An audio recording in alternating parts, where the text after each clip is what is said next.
So, I'm talking on ChatGPT. So first, I will try to explain what the ChatGPT is in simple language.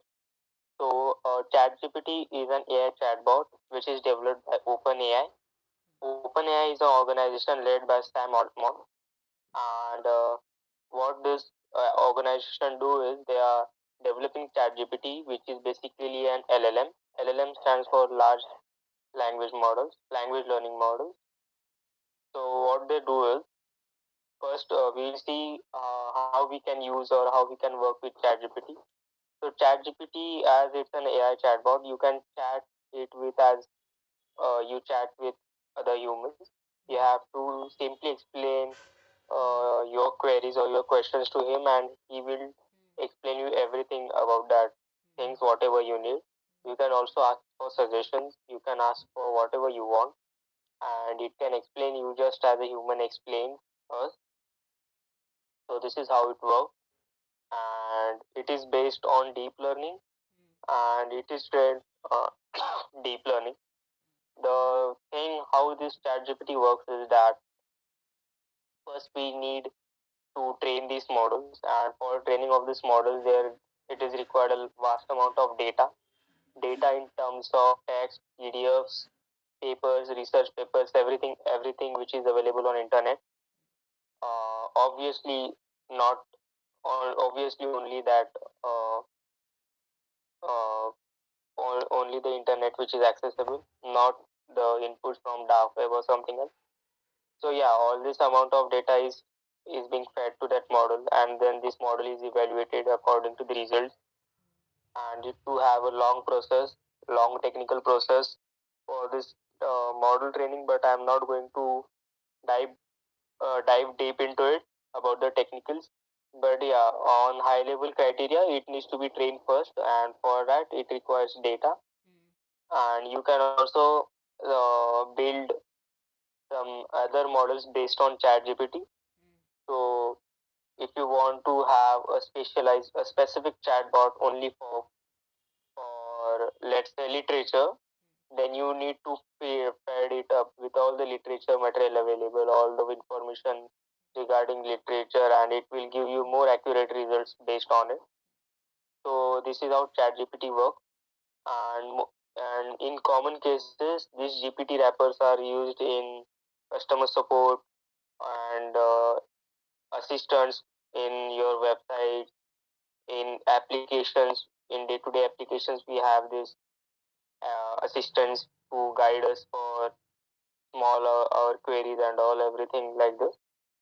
And the benefit of this is you get the instant response. You don't need to hire a person or a customer care support. You It doesn't completely replaces customer cares and these people, but uh, you can have you can work with only two people by hiring only two people instead of having an entire team. So that much powerful is that tool. And this is how you can work with it. The benefits are, the benefits are that you get instant replies. Even you don't need to have other things which you need to formalities and documentation which you need to do for an employee which is a human employee. The second is it is very cheap in terms of hiring an actual employee. And yeah, it is very what you can say. It also gets updates as the technology move forward, so you can have more and more features in it. And yeah, that was how this application is used. But as we have seen the benefits of this application, but there are certain limitations. The limitations of current ChatGPT is that it is only trained on data up to 2022. So the model 3.0 is only trained up to the data of year 2022. So if you ask something to it which is after 2022, the model 3.0 will not be able to answer it. But I think 4.0 is able to answer the questions till now. And The second thing is it always don't give accurate answers. It may uh, uh, it may give you some inaccurate answer, or it may give you entirely different. It may put you in the entire different direction. And the third thing is most people are not able to explain it what actually they need from it. So to use it, you need to specify your questions very specifically, and you need to tell him what actually you need and what you have tried and everything else.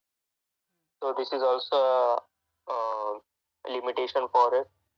And the third thing is it in some cases there arises the issue of patents or ethics, because it is using data which is on internet, but some of the data which is used for the training of this model is the intellectual property of some professors or researchers which was available on internet in terms of research, in terms of their published research papers. And so it's their intellectual property, and it should not be used here without their consent. At least they should get some compensation for it. So this is also a big issue which may need to be solved, and at least they should be notified that their information is being used for model training, and they should get some compensation for it. And the potential, yeah, this was it for language learning models. And other some AI tools which are based on ChatGPT. There is also misuse of these tools, plagiarism things, or things like copying or instant messaging and everything. Even in Instagram, you can see this chatbots of human persons nowadays on the latest update of Instagram app. So it is a kind of unsafe, because it is when it chats with you, it is going to capture your personal information, like whatever you chat with this chatbot, it is going to capture your personal information, and then they will train that data, and then they will use your data for